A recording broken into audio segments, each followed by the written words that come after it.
अगर आप भी चाहते हैं कि सोनो टोन भोजपुरी का ऑडियो वीडियो सबसे पहले आप तक पहुंचे, तो लाल बटन दबाकर चैनल को सब्सक्राइब करें और हाँ, बेल आइकन को दबाना ना भूलें।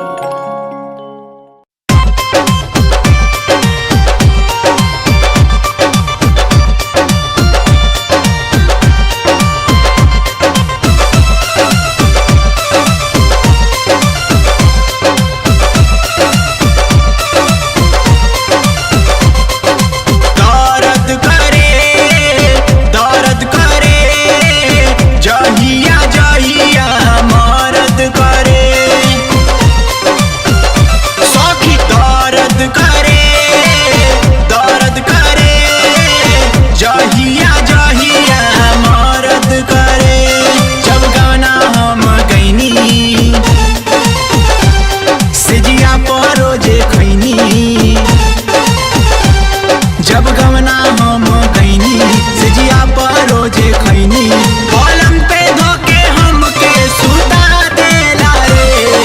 दर्द करे जहिया जहिया मरद करे।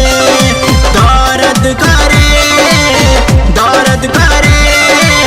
जहिया जहिया मरद करे।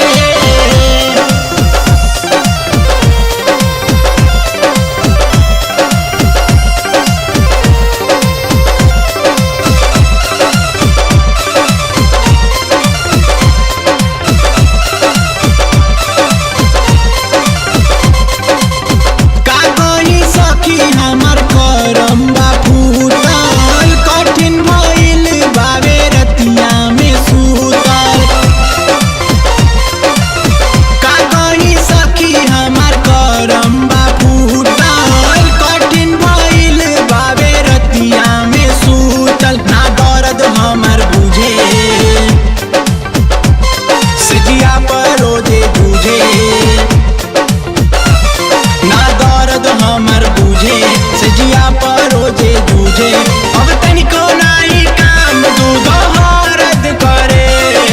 दर्द करे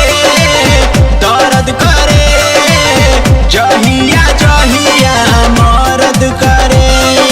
दर्द करे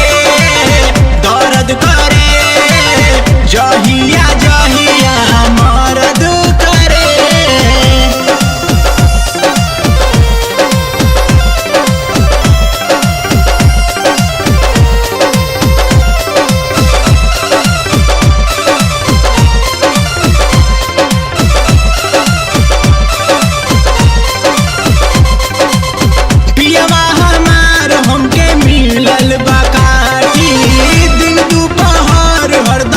करेला छाती